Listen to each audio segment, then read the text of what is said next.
So, kamusta po mga ka-Streetwise? So, mga kababayan, kinuyog at binash po si Sharon Cuneta ng mga Duterte Bobo supporter. Kasi po, hindi nila matanggap yung sinabi ni Sharon Cuneta sa speech dun po sa meeting de avance ni Kiko Pangilinan sa may Dasma. So, subliminally, sinabi po ni Sharon Cuneta na si Sara Duterte daw po ay magnanakaw. So, yun, syempre, itong mga bobong supporter ni Digong tsaka ni Sara to the rescue. Todo bash ngayon at kuyog si Sharon Cuneta sa social media. So ano ba yung sinabi ni Sharon Cuneta? So pag-usapan natin yan ha. So actually ito yon. Sa cold card muna tayo no. O, sabi ni Sharon, Sharon Cuneta, may patama nga ba kay BP Sara? Marami po bang nagsisisi ngayon? Si Kiko wala po nagawang masama. Wala po siyang ninakaw. Masakit po ba na hindi si Kiko ang naging vice presidente? Marami po bang nagsisisi ngayon? So ito po yung sinabi po ni Sharon Cuneta dun po sa meeting de avance. And actually may video po dito no. Dasma, kumusta na po kayo? Maraming salamat po sa inyong painit na pagtanggap sa amin. Kumusta, nakakatuwa naman po. Hello po.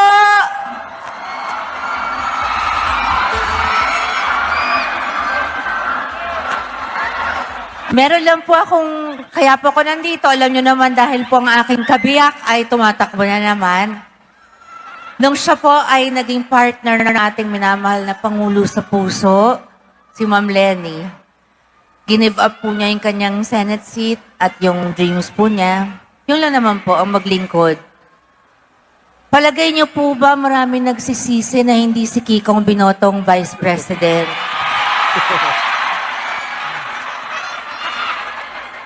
Kayo pong mga magulang, masakit po ba na hindi si Kiko ang Vice Presidente? Ito, sagutin lang natin to, no? Actually, kung meron magpagsisisi dito, personally sa akin, nakakapangsisi lang po talaga na si Sara Duterte po naging vice presidente. Pero kung si Kiko Pangilinan yung pumalit, parang ma-explain ko mamaya. So, hindi, ito to be fair, kinukonsider ko naman po si Kiko Pangilinan na iboto sa 2025 election bilang senador. No, strategically 'yon. Hindi dahil sa gusto ko siya, strategically po kasi kung papasok nga po yung top 13 tsaka top 14, posible pong malaglag yung top 12 tsaka top 11 ngayon. Na ito na nga po si Amy Marcos tsaka si Camille Villar. O si Bato laglag na yan di ba? So at least no, kung papapiliin lang ako na sinong mas gusto ko, si Kiko ba, si Bam o si Amy Marcos tsaka si Camille, doon na lang ako sa dalawang dilawan. Yun nga lang mga kababayan no, meron po kasing ginawa itong si Kiko Pangilinan na hanggang ngayon po hindi po makalimutan ng mga taga-suporta po ni BBM, taga-suporta po ng mga Marcos at saka mga loyalista. So mamaya pag-usapan natin mamaya yan And by the way no, kung may babalik ko lang po sana nung eleksyon, sana ang inendorso na lang po natin, sana si Tito Soto na lang kaysa kay Sara Duterte, no? So, ayun na nakapangsisi, di ba? Sige. Alam nyo po, alam nyo naman, ako'y ina rin. Napakasakit po sa akin dahil ang pinakapaborito ko pong ginagampanan sa buhay ko ang pagiging ina at pagiging asawa. Hindi po ba napakasakit sa asawa pag narinig nyo, yung asawa nyo daw walang nagawa? Marami po kasing nilabas nung araw na parang campaign against him na yun ang ipagkalat. Ang masakit, maraming naniwala dahil sa lakas ng mga pagdidisperse ng informasyon na yon. Kala ko troll eh. Pero aaminin ko po, wala talagang nagawa yan. Wala po siyang nagawang masama. Wala pong nagawang pagnanakaw. Yun. So, ibig sabihin pala, no, kung sinabi nga po ni Sharon Cuneta na walang ginawang masama si Kiko Pangilinan at walang siyang ginawang pagnanakaw, so si Sara meron. Kasi parang gano'n lumalabas eh. So kaya nga po, dahil nga po dito, no, galit na galit po ngayon itong mga bobong mga DDS. Di ba? Siyempre, dito mga kababayan, kung papapiliin ako dito, kung sino kakampihan ko dito, ang kakampihan ko dito, wala. Pero personally, di ba, syempre, kay ano tayo, kay Kiko tayo, 'di ba? Sa point lang na 'to, 'no? So ngayon mga kababayan, ito yung sinasabi ko, 'di ba? Marami po akong mga kaibigan sa Facebook at saka mga follower po natin na nababasa ko po yung mga comment po ninyo kung bakit kung bakit ayaw niyo kay Kiko Pangilinan. Kasi ano 'yan, kino-comment niyo 'yan diyan sa mga videos natin, kung ang mga reason kung bakit ayaw niyo kay Kiko Pangilinan. At ang isa sa mga dahilan kung bakit ayaw po ng mga loyalista, ng mga PBBM supporter at kahit din po ako, 'no, si Kiko Pangilinan dahil po dun po sa sinabi niya noong 2016.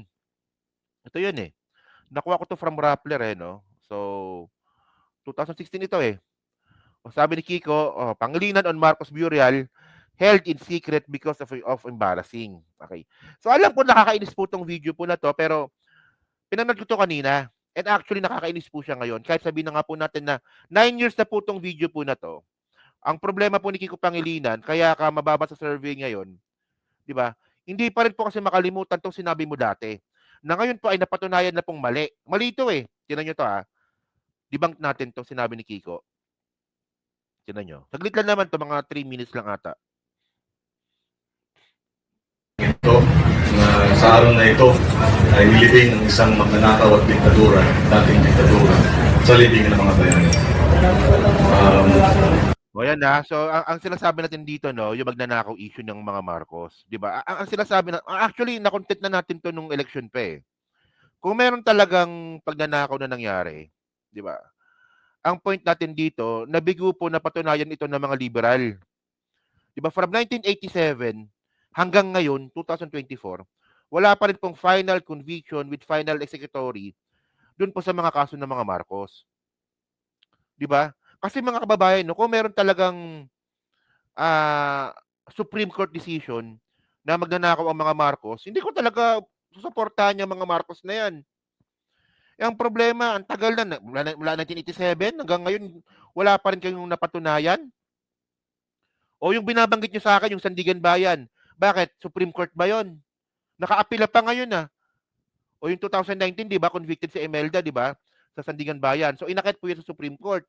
O, from 2019 hanggang ngayon, 2025 pa, hindi pa rin po tapos. So, hindi pa final. Di ba? So, doon pa lang, no, medyo sablay talaga dito, Mahirap ipaliwanag sa ating mga anak kung tatanungin nila na bakit ang isang nang-abuso, nagnakaw at pumatay ay ngayon pinaparangalan at binigyan ng espasyo sa libingan ng mga bayan. Kasalanan nyo yung mga liberal yan. Kasalanan nyo yan. Kasi ang point ko lang dito, no, kung pinakulong nyo na sana yung mga Marcos, di tapos ang usapan, wala dalawang Aquino na po ang naging presidente. Ngayon kung sinasabi ni Kiko Pangilinan dito na nahirapan akong ipaliwanag sa mga anak ko, paliwanag mo, sabihin mo palpak ka. 'Di ba? Palpak kayo. 'Di ba? Kasi ito binabalikan ko lang ito mga kababayan, no, kasi at least 'di ba? Ma-recall po natin kung bakit po ayaw ng mga loyalista at saka ng mga PBBM supporter. Tandaan po natin marami po 'yan. Marami 'yan, hindi basta-basta 'yan, 'di ba? Kung bakit nga po ayaw nila dito kay Kiko Pangilinan. Sige. Hindi tama ito. Kung inaakala nila na ito'y closure, nagkakamali sila. Dahil ang katunayan, muling binuksan ang mga sugat ng pang-aabuso, ang sugat ng torture, ng rape, ng pagpatay, ng pag-abduct na naranasan ng tens of thousands, libo-libo nating mga kababayan. Kung akala nila ay mananahimik na. Ayan, So ngayon, ang sinasabi ngayon dito ni Kiko Pangilinan, muli daw pong nabuksan yung mga sugat ng mga nangyari nga daw po nung rehimen ni Marcos. So ngayon, 2025, ano nangyari? Di ba wala? So yung paglibing nga po nung tatay na Marcos sa libingan ng mga bayani, hindi po nanariwa yung mga nagawa nga po na sinasabi ninyo kasamaan.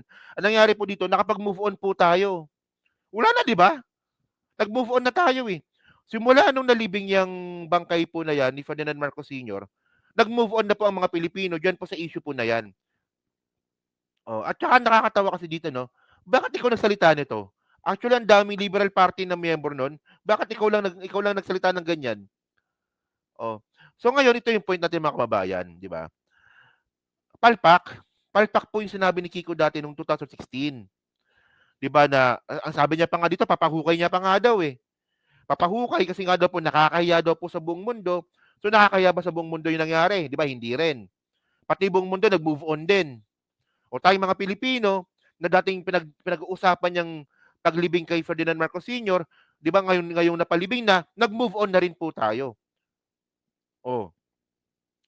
So ngayon, at least ito na, naging part na ito ng history natin. Ang sinasabi ko lang dito, isa ito sa mga nakikita ko pong mga dahilan kung bakit ayaw po ng mga PBBM supporter, ng mga loyalista, si Kiko Pangilinan. Well, para mas maganda, actually, parang okay naman na sila eh, ngayon. Kasi nung last month, meron silang picture together. Ito. Ito yung picture nila na magkasama sila eh. Wait, lakihan natin. Yon. So, ano ba yung caption ni Sharon Cuneta dito? Okay. Nothing but love and other friends. Mr. President, anytime you feel like it, just come here. Yan. So, meron na sila picture, silang apat. Last month ata to, no? Alam ko last month ata to. No? Si Kiko, si PBBM, si Lisa, at si Sharon. Okay. So, ngayon mga kababayan, no? So, ngayon, balikan ngayon natin. Yung sinasabi nga po ni Sharon Cuneta na, di ba kasi para sa akin, ayun ang ibig sabihin nun eh, na si Sara Duterte magnanakaw. Hindi mo man lang nirekta, pero ang point dito, di ba, parang sinabihan mo na rin na si Sara Duterte magnanakaw. Kasi ganito yung point dito eh. Sabi ni Sharon, nagsisisi ba kayo na hindi si Kiko ang nanalo? Kasi si Kiko hindi magnanakaw. O di ba? So anong pinapalabas mo doon? Si Sara magnanakaw. O di ba? So ngayon, kaya itong mga bobong mga DDS, galit na galit. So ngayon, ang point natin dito mga kababayan, actually, no, ito matagal na to eh. O, 2 point, and na-content ko na nga ito kagabi, 2.4 billion po ang pumasok po sa bank account po ni Sara Duterte nung siya po ay mayor pa lang. Actually, ang problema kasi natin mga Pilipino, nung ina-expose ito, hindi tayo naniwala. Ngayon, naniwala na tayo. O, so isipin nyo lang ha, 2 million lang po ang sweldo ng isang mayor sa loob ng isang taon. So, paano nagkaroon ng 2.4 billion sa loob ng bank account si Sara Duterte? At meron itong 71 ata, no? 71, kung di ako nagkakamali, na bank accounts. O, di ba? So, saan galing ang pera? Wala namang alam na trabaho yan si Sara. Di ba? Gumraduate po yan 2005. Nakakuha siya ng bar exam, nakapasa siya ng bar exam 2006. 2007, naging vice mayor na po siya. So, wala siyang ibang alam kundi politika. So, saan yun nakuha yung 2.4 billion po na yan? O, diba? So, doon pa lang, may anomalya na. O. At besides dun mga kababayan, meron pa dito. Ito. Yung sinabi nga po ni Trillanes nung May 1. O, Trillanes bears list of Duterte's properties. So, sabi nga po dito, no, the 3-page list provided to members of the Senate and media showed that the majority of real estate properties were in the names of Duterte's children, Sara, Sebastian, and Paulo. So ito nga po, no, Trillanes said 40 properties were covered by transfer certificates of title and located in Davao City, 34, Davao del Norte, 1. Tapos may Dipolog, 2. Tapos may mga bahay din po ang mga Duterte sa San Juan, Parañaque, Quezon City. At nakuha po nila yung mga bahay po na yan sa 2 million na sweldo sa loob ng isang taon. O, di ba? And actually, mga kababayan, huwag po tayo mag-alala kasi po, pagpasok ko nga po ng impeachment trial, bubuksan po talaga lahat yan. Bukod po sa bank records, pati po SALN, bubuksan po yan. Sure po yun. Oh. So ngayon, ako nag-research naman ako tungkol kay Kiko Pangilinan kung meron ba siyang anomalya ng pagnanakaw. Wala naman ako nakita. Actually, wala. O kung may makita kayo dyan, i-comment nyo dyan sa baba. Pero wala akong nakita. Di ba? Hindi katulad nila Enrile. Enrile, ano eh. Di ba? Sangkot kay Napoles. Si Bong Revilla. Sangkot kay Napoles. Si Jinggoy. Sangkot kay Napoles. Di ba? Si Drilon. Di ba si Drilon? Sangkot kay Napoles, hindi lang sinama. Sa investigasyon ni Pinoy. Di ba si Kiko Pangilinan parang wala eh. Wala akong nakita na ganun. O, di ba? So, technically, apparently, malinis. Di ba? So, yun. So, yun mga kababayan, no? So, dyan po sa Team Replay, ano nga po masasabi nyo nga po dito sa statement nga po ni Sharon Cuneta? Agree ba kayo sa kanya? So, kung kayo ba, kung may babalik ba yung nakaraan, 2022, iboboto nyo ba si Kiko? Iboboto nyo pa rin po ba si Sara? O kay Willie Ong kayo o kay Tito Soto? Yun.